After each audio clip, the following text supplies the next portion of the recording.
Buenos días, soy Naum Galindo, alumno del CICATA. En esta ponencia se discute la metodología que usar, los elementos que la constituyen y su posible transposición al aula.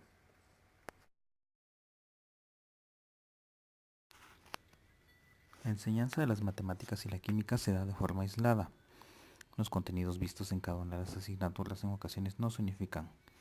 Elizalde nos menciona esta situación como común en las universidades públicas mexicanas en la formación de ingenieros, ejemplificando con los planes de estudio de la UAM y el Politécnico Nacional. Esta situación no es ajena a los planes de estudio del nivel medio y del Tecnológico Nacional, como vemos en las siguientes imágenes. En el plan de estudios de Ingeniería Química notamos que en el estudio específico de Química Orgánica 2 y Química Analítica son indispensables conocimientos solo de química, sin énfasis alguno en las matemáticas, estadística o computación. La química, en su avance como ciencia, se ha valido de la modelación y el apoyo de disciplinas como las matemáticas. Una de estas metodologías de modelación es aquella conocida como QSAR, con la cual obtenemos modelos predictivos de propiedades físico-químicas, biológicas o toxicológicas de un conjunto de sustancias. Esta metodología de modelado implica el uso de métodos matemáticos y estadísticos, esto visto desde las ciencias que lo aplican, aunque identificamos también el uso de conocimientos de química, biología, medicina, toxicología y ciencias semejantes, dependiendo del uso que se le esté dando al modelo. Se le conoce comúnmente como QSAR, aunque existe una clasificación más específica según si el endpoint es una propiedad físico-química, actividad biológica o toxicológica.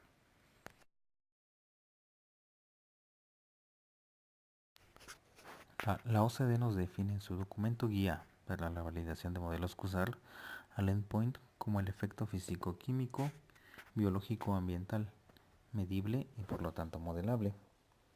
La OCDE menciona en su mismo documento guía algunos de los endpoints más comunes. Hacemos énfasis en la fila 1 de la siguiente tabla, donde tenemos a las propiedades físico-químicas muy empleadas en la enseñanza de la ingeniería química, algunos de los cuales son los puntos de fusión, de ebullición, solubilidades y coeficientes de partición o octanol. Esta metodología, en sus inicios, se basó en el hecho de que sustancias semejantes tienen un modo de acción semejante.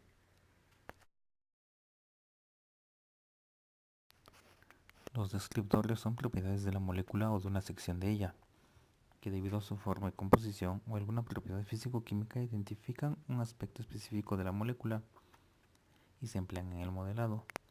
Todeschini y Consoni lo clasifican según sus dimensiones. Sacrodimensiones son aquellos conocidos como índices de constitución.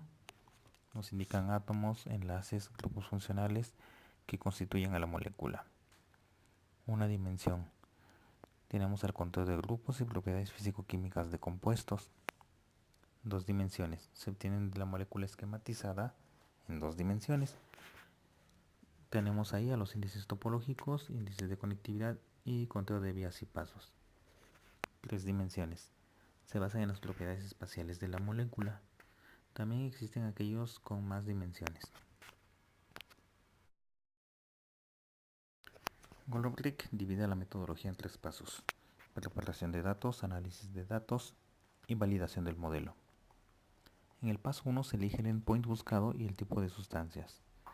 Seguimos con la compilación de datos de una fuente confiable, teniendo cuidado de que las mediciones se hayan tomado bajo las mismas condiciones.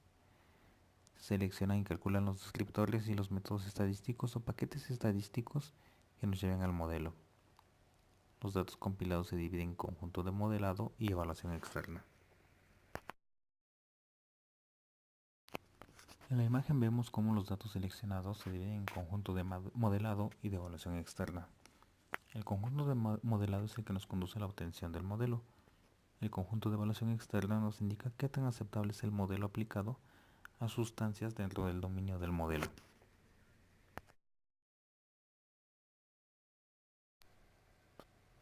En el análisis de datos, el conjunto de modelado se divide nuevamente en conjuntos de entrenamiento y conjuntos de validación interna del modelo. Se deduce el modelo con los cálculos y paquetes estadísticos elegidos, o incluso paquetes específicos de modelado que contengan bases de datos de índices topológicos o espaciales de los compuestos en cuestión. Los modelos obtenidos se validan con los datos seleccionados para la evaluación del modelo. Se seleccionan aquellos modelos aceptables estadísticamente y se analiza que los datos no estén sobreajustados. Si es así, el modelo se modifica. Convicusar es un paso en el que se hace uso de equipo de cómputo, de modo que se buscan los modelos de todas las combinaciones posibles de conjuntos de entrenamiento y validación. La validación del modelo se efectúa con los compuestos seleccionados en el conjunto de evaluación externa, cuidando que funcione con sustancias del dominio del modelo.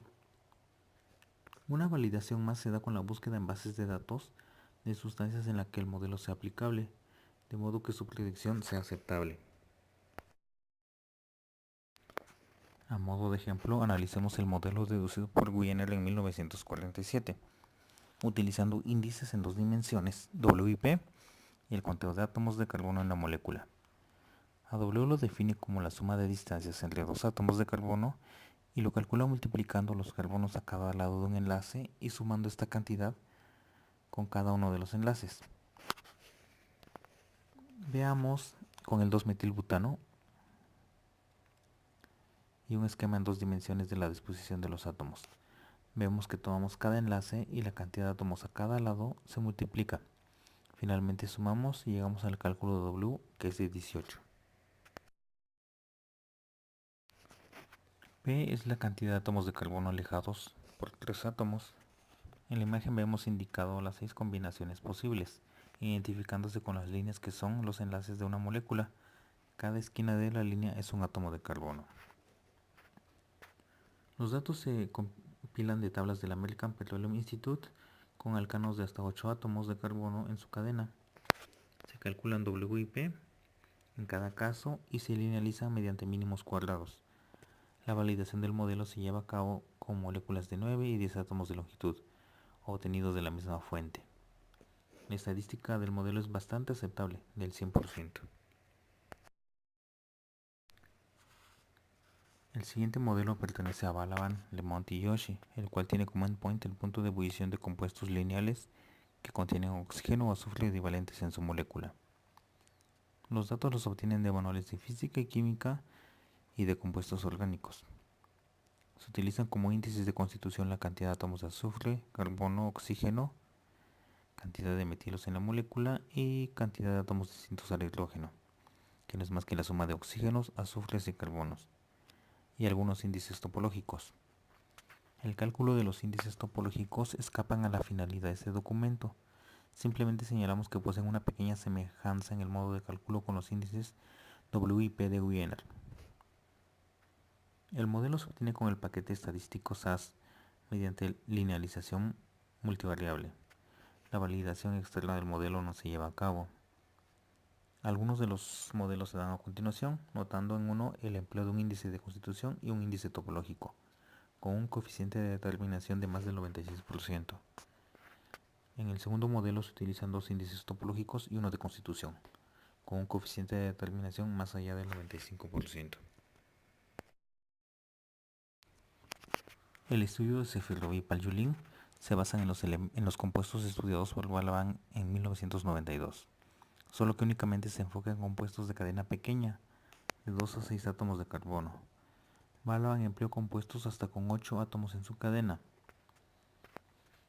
En este caso se utilizan 6 índices en el cálculo del modelo de modo independiente, es decir, cada modelo deducido solo incluye un índice.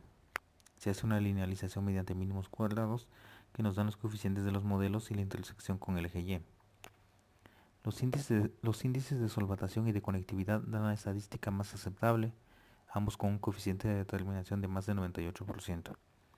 Estos dos modelos son evaluados con compuestos de cadena pequeña, puesto que su endpoint son cadenas pequeñas, además de una segunda evaluación con cadenas de 7 y 8 átomos de carbono, dando predicciones bastante aceptables. Después de analizados los modelos Cursor de Wiener, Balaban y Sefirov, notamos elementos en común en cada uno de ellos, que unen a las matemáticas y a la estadística, con capacidad de adaptarse a la enseñanza de la química a nivel universidad en clases de modelación. No se incluyen los cálculos de los índices topológicos en las diapositivas debido a la necesidad de una explicación más a fondo. Concluimos que esta metodología expone elementos matemáticos y estadísticos como el cálculo de índices topológicos, toma de decisiones en la elección del o de los índices más adecuados, observación y análisis de los datos, modelación, mínimos cuadrados, manejos de hoja de cálculo, paquetes estadísticos, toma de decisiones en base al coeficiente de determinación, desviación f de Fisher, elección y validación de los modelos con la ayuda de datos experimentales. Este análisis de los inicios y fundamentos del método CUSAR tiene la intención de que esta metodología tan compleja sea aplicada en el aula, de modo que el docente cuente en clase con la enseñanza de un modelo que unifique conocimientos que los estudiantes han acumulado de distintas disciplinas. Quedo atento a sus opiniones y dudas. Muchísimas gracias.